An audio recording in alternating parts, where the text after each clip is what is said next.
Ronnie, I see you have a nice badge on your jacket. What does it mean? This little badge was given to me by the municipality of the city of Jerusalem. We did a big project there at a place called Rachel, just on the edge of the city on the way to Bethlehem. And we were feeding pensioners and invalids and Holocaust survivors. We served about 10,000 people with free meals, and it was a wonderful opportunity to bless them. And they gave me this little badge in recognition. Usually it's worn by the city councillors of Jerusalem, so I'm very proud to have it. I love it. It's better than a medal to me.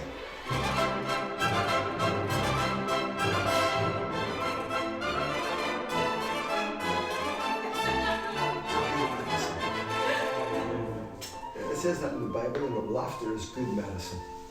You don't need a sanatorium. You don't need a sanatorium. No. I'm ready for the sanatorium. Yeah. Dear Ronnie, very happy to have you as a guest at Cahul Philharmonic, and thank you on behalf of our team for your help in buying a harp for our city. It's a great thrill for me to be here in Cahul at this time, and not only to see the harp, but to listen to the wonderful music that we heard the other evening. Something fantastic. So it was a privilege for me to be involved in any small way. Our pleasure. Ronnie, you have told me before that you met a couple in Israel that restored old-style harps. Can you tell me a bit more about this couple from Israel, as you traveled a lot in Israel? Yes, I was with a group in Israel, and I was sitting one morning in Jerusalem waiting for my group to join me, and I picked up the newspaper, and as I began to read, I noticed a small paragraph that said, "Bible harp returns to the Holy Land after 2,000 years." And I was very interested. So when my bus driver came, I told him, "David, I want to go here." And he told me, "No, you don't want." "Yes, I want." So I told him it might just be an old dusty woodwork shop, but anyway, I want to go. So he took us there, and we had a fascinating experience, because there we met Shoshana Hariri. And she and her husband were Levites from the United States who had emigrated. We call that making aliyah. Aliyah is the Hebrew word for a ladder, you know, to go up. So they'd gone up to the land of Israel, and they were working there. He manufactured violins. And one day he said to his wife, "Shoshana, what would you like for your birthday?" And she said, "You know what I would like? I would like to have a harp like King David played." Yeah. And he thought, "Oh, that's a very difficult request," because none of the old harps had survived. The wood had decayed. But he searched and searched secretly. He found some old cave drawings with, you know, drawing of the harp. And when it came to her birthday, he handed her this beautiful harp made of olive wood and told her, "Here is your birthday present." It was something. And she discovered that she could play. And she was enjoying this wonderful harp when she noticed that it had 22 strings. And being musical, she thought, why he didn't make it with 24? With 24, it would be like 3 octaves. 22, it's strange. And then he remembered, or she remembered, that there were 22 letters in the Hebrew alphabet. So she asked her husband to carve them out of wood and stuck them on the sounding board of the harp. Then she noticed as she plucked the strings, it was like spelling words with the letters. And those words were her prayers ascending to God. And then she told us, "Would you like me to play for you the 23rd Psalm, 'The Lord is my shepherd'?" And it was the most beautiful music when she began playing. And I was thrilled to listen to that. And then she told us, look, I noticed in the Bible that King Saul, the first king of Israel, sometimes was disturbed. He became crazy with jealousy against David. And David would come and play on the harp. And somehow when David played the harp, the king became calm. This agitation passed away. And she began to think, maybe the music of the harp can have this kind of effect. And so she began to visit the psychiatric hospital where there were some very disturbed patients. And she discovered that when she played this wonderful music on the harp, they also became calm and settled down. There was like a healing virtue in the music of the harp. And she understood that everything in the universe is harmonic. Everything is vibrating at certain frequencies. And mental disturbance and other forms of sickness are when that gets out of harmony. And the playing of the harp can help to restore that harmony and bring healing. It's wonderful. I enjoyed meeting her very, very much indeed, and her husband.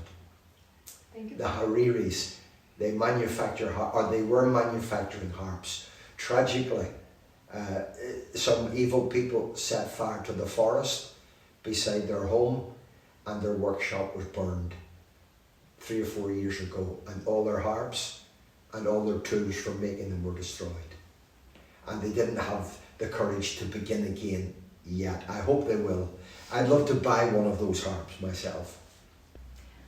Ronnie, I know you got many medals from different governments for the projects you have implemented. You have been invited by Buckingham Palace and been honored by King Charles. How was to meet him and to shake his hand? It was a tremendous honour to be invited to the palace. I never thought that would happen to me in my life. Her Majesty, Queen Elizabeth II, invited me to receive an honour, the MBE, which means Member of the British Empire, and to be presented with this medal. On the day that I went to the palace, it was extremely cold. I was able to bring my wife and 2 daughters, and there were all kinds of important people there. I saw Joan Collins, the actress, well known in the United States. She was receiving a damehood that day. And then I saw Steve Cram, the athlete, and I wondered, why am I among all these people? Somebody must have sent my name to the palace. And when I went and asked the Queen's equerry, is it herself today? He said, no, she's not here today. She had to go somewhere else. So today it will be her son. Mm-hmm. Charles was still Prince Charles in that time. And I was a little disappointed at first that it wasn't Her Majesty. But we were given our instructions. When you will go to him, don't speak unless he speaks to you. And whatever you do, don't attempt to give him something. You can't do that. So when my time came and I went forward, he spoke to me and he said, this work that you do, have you been doing it long? I said, well, most of my life. And he said, oh, and do you mean to carry on? And I said, well, I'm not so young, but I'll carry on as long as I can. And then he said, and what exactly do you do? And I said, sir, it would take too long to tell you everything. But I'm probably here today because someone sent in my name, because I did a sponsored climb up Mount Everest on my 70th birthday to raise money to build a school for poor children in Ethiopia. And Prince Charles looked at me and he said, oh my God, did you survive? And there I was standing there. And I said, well, sir, I'm here, aren't I? And he realized what he'd said and he began to laugh. And I began to laugh. Both of us were laughing in this very serious occasion, and my poor wife was in the audience and the orchestra was playing, and she was saying, what has he said? Oh, what has he done now? He'll be for the Tower of London. But we were instructed that when he presented the medal and pinned it on, he would then shake your hand and push your hand away. And that was the signal. Now you are dismissed. So when he took my hand and pushed, I refused to let my hand go back. And he was trying, and I told him, sir, there's something I'd really like to say to you today. And he was a little shocked and said, it's not the protocol. And I told him, never mind about protocol, there's something I'd like to tell you. And I began to tell him how sometimes I had criticised him for his lifestyle, for speaking to the trees, things like that. And I said, I shouldn't have done that. I should have spent more time praying for you. And I want to promise you that from today, I'm going to try to pray for you in a special way every day of my life. And I try to remember him and to pray for him. Now he is king with a great responsibility, and recently was diagnosed with cancer. And so he needs a lot of prayer in this responsible position. But what a big thrill for me. And I still have my medal, you know, and I'm glad to have it. And I never expected it. I didn't do something in order to get an honour, but I was honoured to receive it. So Ronnie, I can also call you a mountaineer because you climbed on Mount Everest at the age of 70. What was the idea that made you to risk with your life? Normally all our projects were financed by direct giving from people without any appeal for money or any collections being lifted or something like that. But in this case, I'd seen very, very poor children in Ethiopia sleeping in the street. And I just felt I need to do something special for them. So I got this idea to ask my friends to sponsor me to climb up Mount Everest on my 70th birthday. And they would give me a donation. And I told them, if I don't make it, you won't get your money back. It's still going to go to Ethiopia. And people were kind enough to donate money to me. And we used that money to build a school in Addis Ababa, or a little outside Addis Ababa, the capital of Ethiopia. It was amazing to go up Mount Everest with a team of mountaineers who were going on to the summit. There were only 3 of us who were going just to the base camp, where Scott Fitzgerald and many other mountaineers who died on the mountain are buried. And my climbing mate was a young man called Matthew. Matt was 24 years old, from Canada, practiced climbing in the mountains to be ready to make this expedition.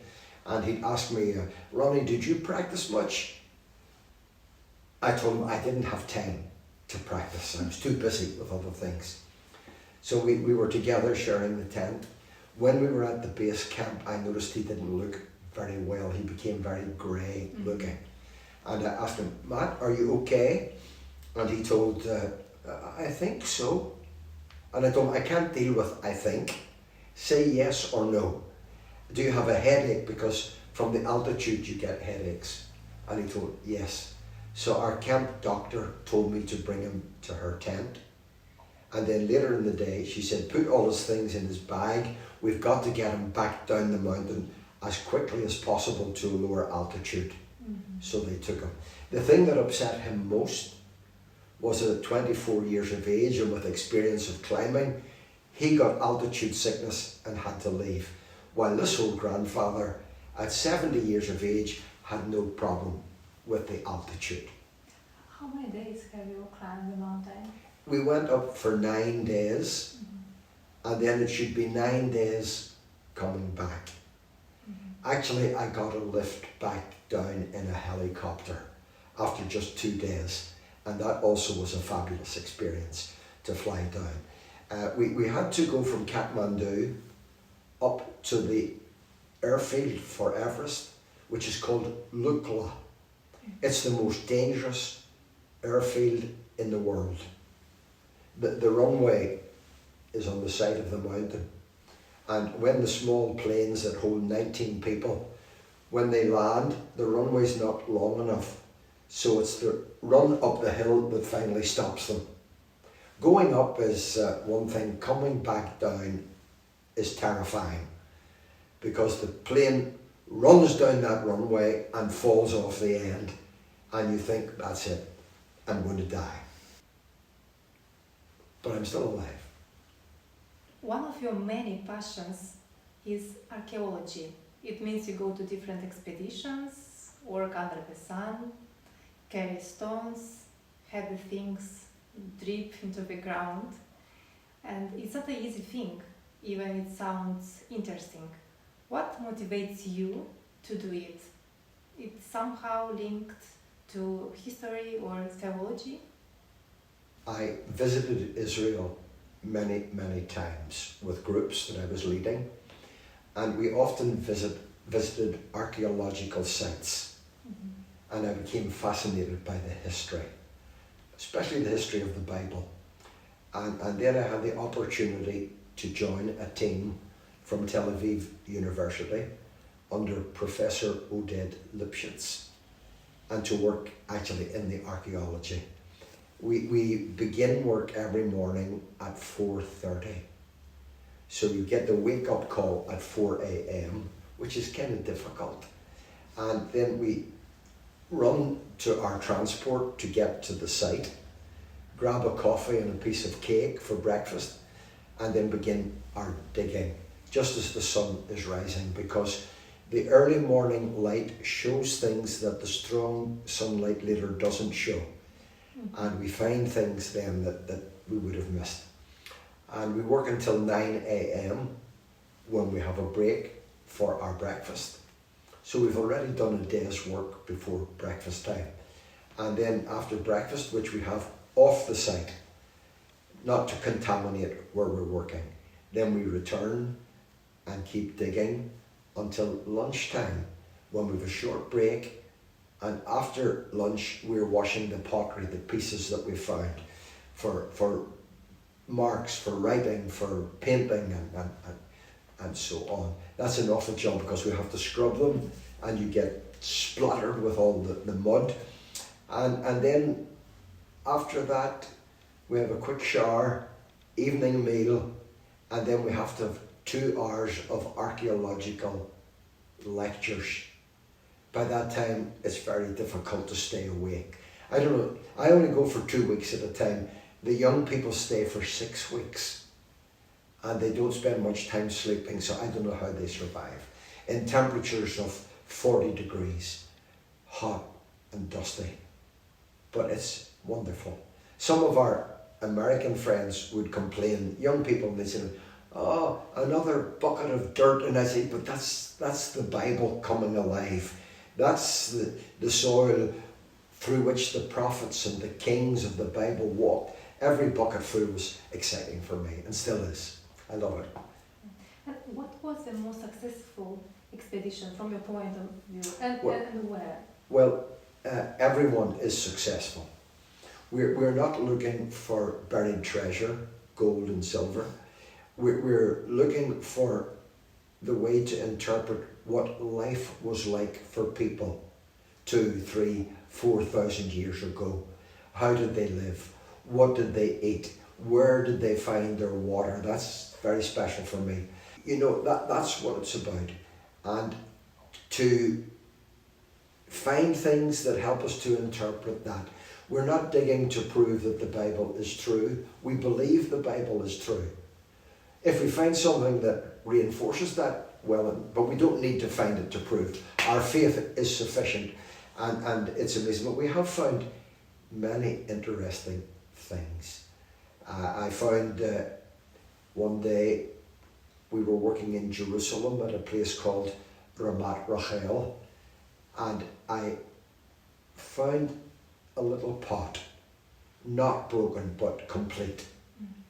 And there was a lot of excitement about this, because usually the clay pots are all in pieces. This was a little one about that size with a round bottom, so it couldn't be sat down. So we think it was probably used to contain the water for pouring onto the hands of the scribe who was writing the scrolls of the Bible. The water couldn't be set down. A fly or an insect might get in, and then it couldn't be used. It wouldn't be kosher. So somebody had to hold it. It was designed specially for that. And our professor said to me, Ronnie, you found it, you take it out. My instinct was turn it upside down to see what's inside, but we mustn't do that because inside could be some seeds or pollen, some pits from olives that might tell us more. So you must leave the contents intact.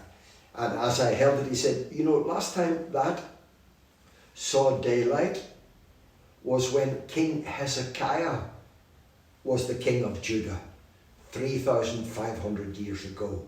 It gave me an uncanny feeling to be holding that little vessel in my hand, and brings home the reality that they were real people that are mentioned in the Bible, and these artifacts contribute to that. I'm not sure which was the most successful. We worked in Ramat Rachel, and then we went to another dig at a place called Tel Zechariah, which is close to where King David killed Goliath. And we were working in an ancient place, Azekah, on a 15-year project. We are now into about the 7th year in that project. I hope to get back again. We found many things there. A total layer of destruction when the Babylonians came and set fire and everything was burned, and we found a deep layer of ash with many arrowheads and spearheads. The wooden shafts were gone, but the metal bits survived. It's fascinating to pick those up. And at Azekah we found several human skeletons entire of people who died in those days. That brings it home that they're real people. China has a special place in your heart. And I know that you have visited Russia during the Soviet Union many times. Why China? Are you fascinated more by Chinese communism than Russian? Not really. Or you have been inspired by some great personalities there? You know, when I was very young and became a believer, I read the stories of Hudson Taylor and other great missionaries to China, and I very much wanted to go there and be a missionary. It was my ambition. I read all the old books about China that I could find, but unfortunately for me, Chairman Mao didn't agree to allow me to go. I had a teacher at school who told us about Chinese communism and kind of inspired us, and I thought, this is a great idea. Everyone will be equal. Nobody will be rich, nobody will be poor. That appealed to me very, very much. Unfortunately, that wasn't the reality of a communist state. Everybody was not equal. There were many differences.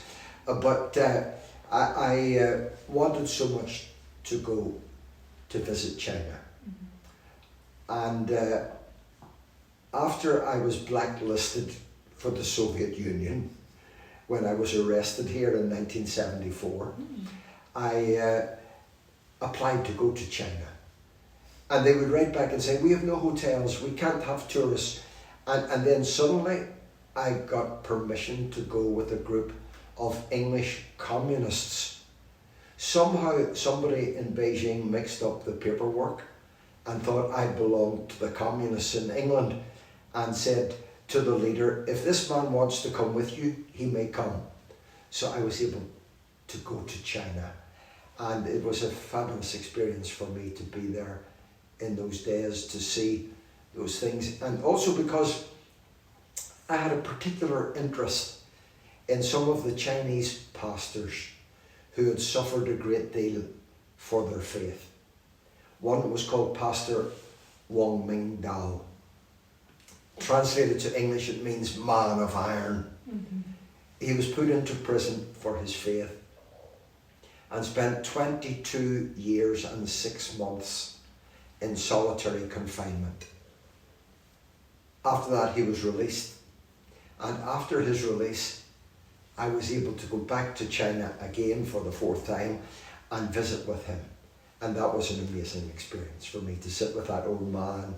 He had become absolutely deaf. And his wife, who was called Jing Won, she had come out of the labour camp where she was for 19 years in hard labour, blind. And they were able to be back together again after being separated for a lifetime. And I visited them in their apartment in Shanghai. The old guy, because he was deaf, the one voice he was able to hear was his wife's. Wow. Whatever she said, he could hear. So I had to tell everything I wanted to say to him, to her, and then she repeated it. And the poor old pastor thought that I was also deaf because he told her everything, and then so I heard it all twice. She repeated it. And we sat together and spoke of his suffering, which was undescribable. And other men like Alan Yen, George Chen, men who spent many years in prison and in hard labour only because they were Christians. They were probably the best people in China, and yet they were punished so much. For me, it was an enormous privilege to meet those people and to know them, to pray with them face to face together after so many years. It was inspiring. But I had a big place in my heart also for Russia, and visited Leningrad, and when it became St. Petersburg, spent many months there renovating a church and doing all kinds of things. It was a fabulous opportunity for me. On one of my first visits to the Soviet Union, I met a young man in the Baptist church near Leningrad called Prakonya Gara. And that young man with 2 others was leaving to London to study at Spurgeon's College. And I felt as if the Lord told me, go and make friends with him. And I did, and I invited him to come to Ireland to visit me. His name was Sergei Ivanovich Nikolaev. We became friends that day and remained friends as long as he lived. And I worked often with him then in projects in St. Petersburg and saw God do many wonderful things in that church on Borovaya Street when God moved in many hearts and lives. Ronnie, in our area, we also had our Umin Down or Iron Man. His name is Richard Wurmbrand. Have you met him? Yes, I have. I remember reading about him when he published his first book called Tortured for Christ. And shortly after his release from prison, he came to North Ireland, where I live, to speak in a church there, and I met him personally at that time, and his wife Sabina. And later he also spoke to the students at our Queen's University in Belfast, and it was also fabulous. He was a Jewish man who converted to Christianity and had a wonderful experience of God, and through all his sufferings God kept him and blessed him. He also was a hero, a man of iron. They were really courageous men who stood for God in very difficult times. An honor to know them. Let's speak about Russia. When have you visited this country for the first time? As far as I can remember, it was in 1973 or 4. I had heard people speaking about the church in Russia, and there were conflicting opinions. One person would come and say, oh, it's terrible, the Christians there are being persecuted. And then a few weeks later, I would hear someone else who said, oh, I went and the churches were crowded with people. So I wanted to find out what's the truth. And so I decided the best way was to come And I came, first of all, to Ukraine, to Kiev and Kharkov, and from there to Moscow, and finally to Leningrad. Actually, I had brought with me a number of Bibles to distribute to people, but I had no address for the church. And then I found it in this group that I was with that had to be within Tourist Moscow Limited, the only way to come to the Soviet Union. There was one girl who told me that she was a Christian, and she said, I have the address of the Baptist church, and I'm sorry if I didn't bring any Bibles. And I said, don't worry, I brought the Bibles, but I have no address. Together we can bring them. So we brought there and distributed what we had, a few, maybe 12 Bibles. And on the way home in the trolley bus, one man followed me and tapped me on the arm and said, I saw you at the church. Can you give me a Bible? And I told him, I don't have any more. Even my own Bible I gave away at the service. And he said, oh, I was hoping to get one. I went to study English at an evening school in the hope that somebody would come, perhaps on a cruise ship to Leningrad, and some believer, and they would have a Bible in English and they would give it to me. And I was very challenged. He studied English just in the hope that he might get an English Bible to read. So I told him, look, if I come back, I will bring a Bible for you. And then he said, when will you come? Oh, I told him, I don't know, maybe in 1 year. And he said, I can't wait a year, it's too long. Can you come sooner? So in half a year, I tried to go back in my car with 100 Bibles.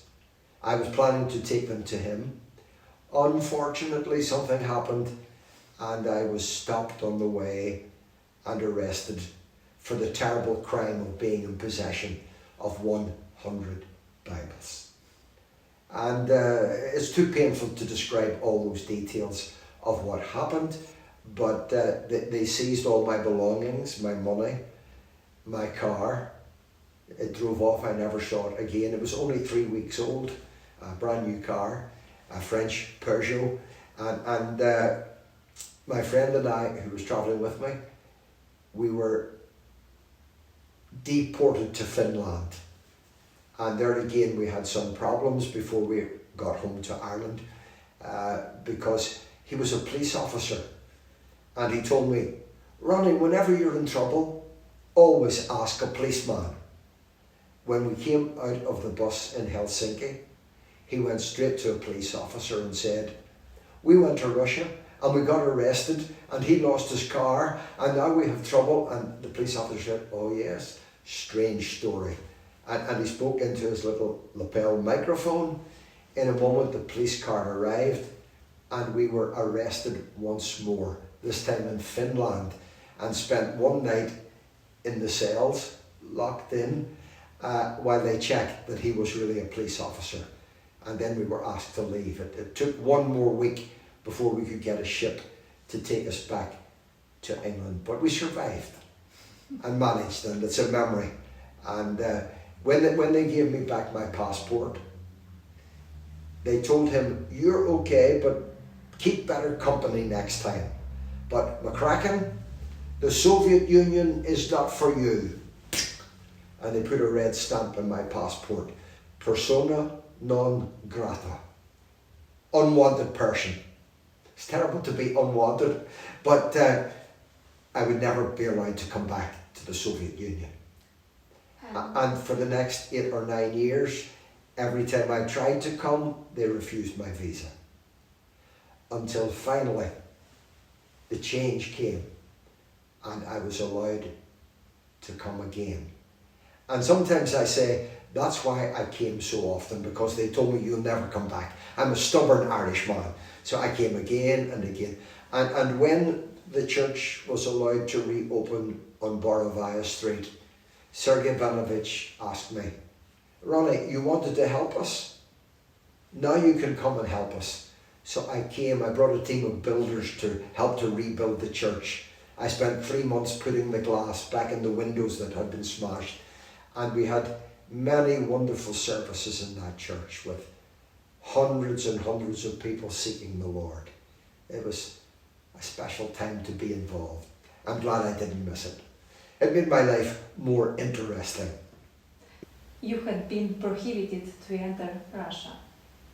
And that's why for many years you have attended one festival called Epiphany Nights, or Krещенские вечера. Why St. Petersburg? And what was so special about that festival? St. Petersburg is a uniquely wonderful city.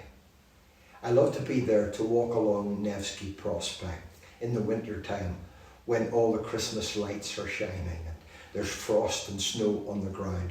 Or in the summer, in the white nights, Beli Noche.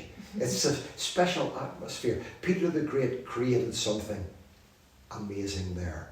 And it's a city of culture and of music. And in spite of those dark days of the past, all of that continued. And I met Ilya, a young conductor in Minsk, who said, the Lord has told me I'm going to work with you. And we began to work together. And then he told me they were having these concerts, and I wanted to come. And I brought a team of helpers from Northern Ireland, one or two from the Republic as well.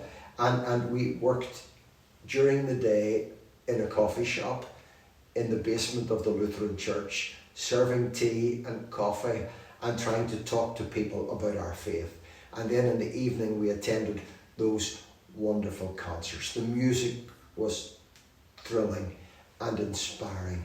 I remember when the youth choir from Plekonia Gara came to sing, and I was so touched listening to the young people sing that I actually was shedding tears in the church, because I remembered the time when young people couldn't go to the church in Russia, and here it was full of all these wonderful young people singing their hearts out.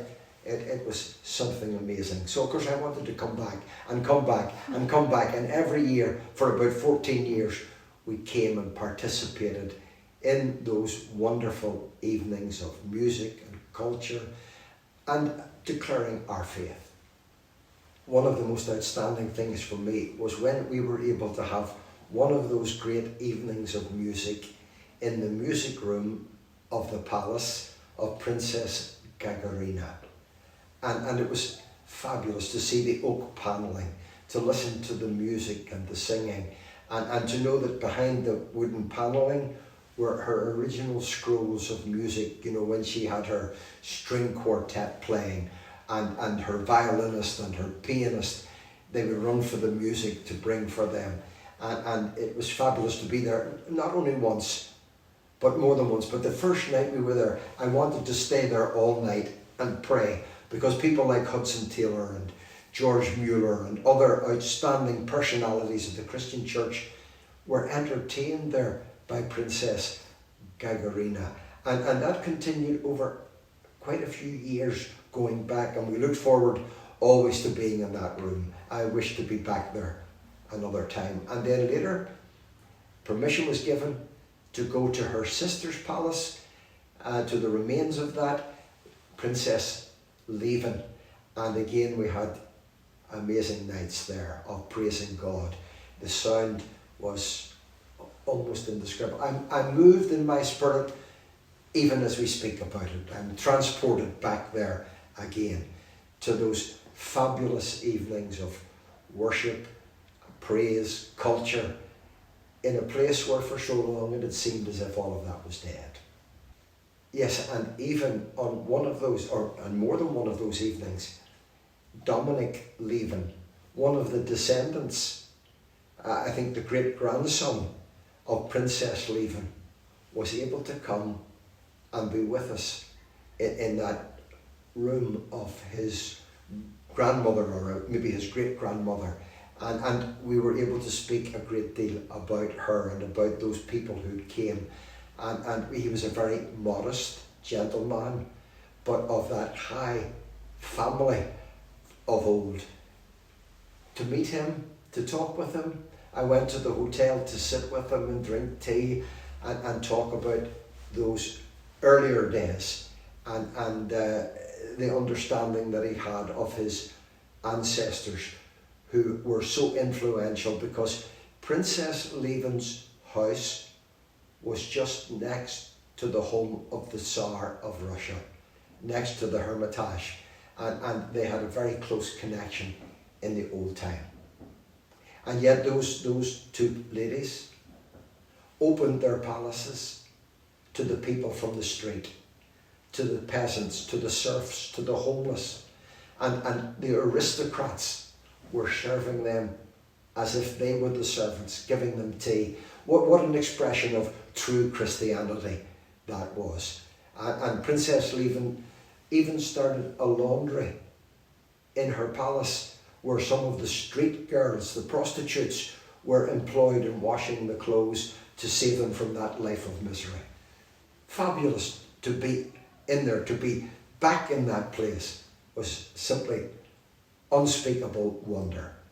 I just rejoiced to have had any part in it.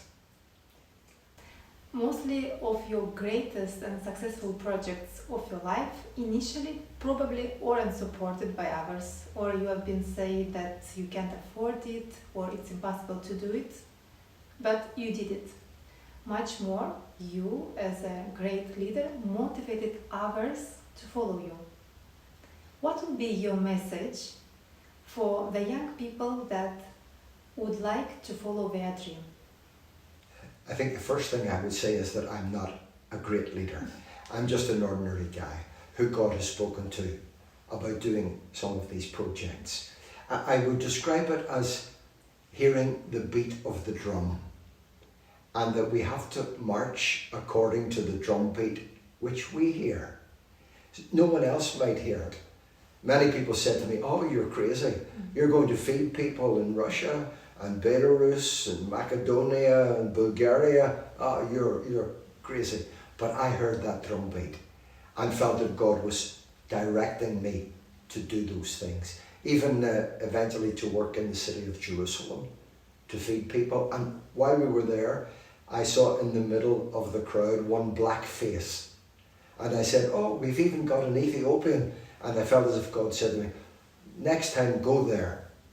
So I heard that drum beat, and I gathered a few friends and said, "Will you come with me?"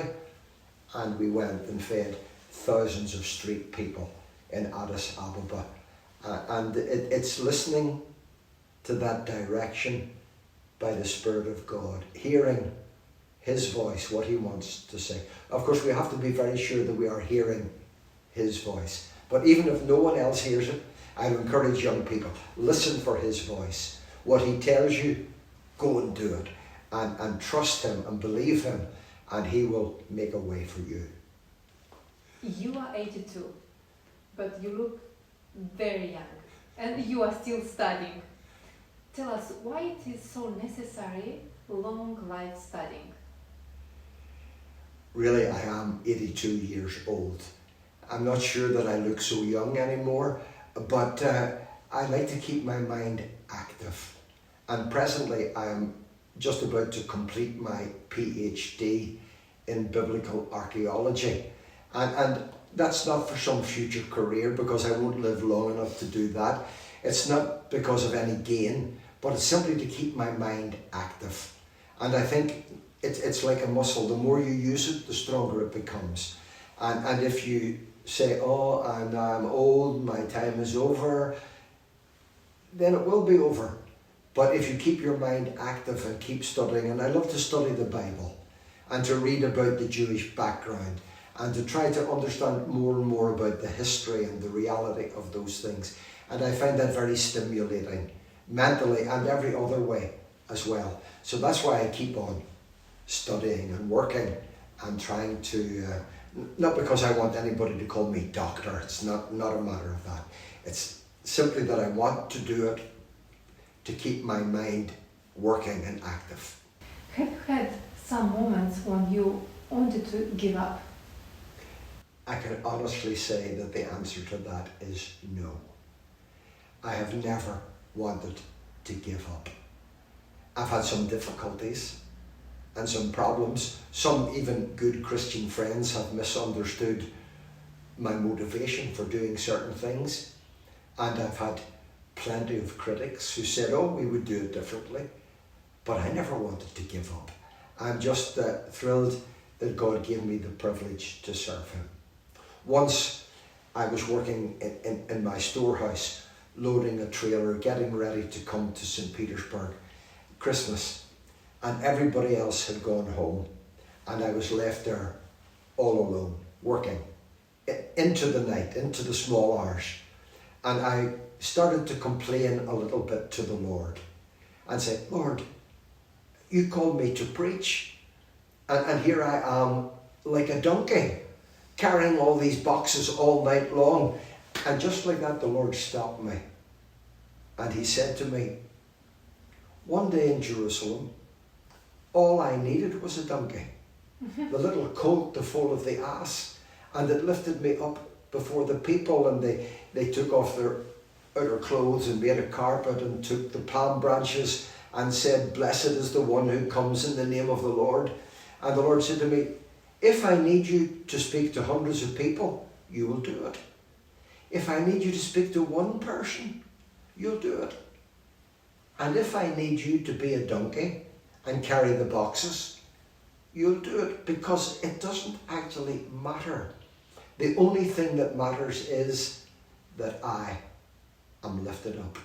So just lift me up, because Jesus said, I, if I am lifted up, will draw all men unto myself. So that's our task, to lift him up before the people. That little donkey whereon never man sat, lift him up and the multitude sang his praises. That's all we want to do.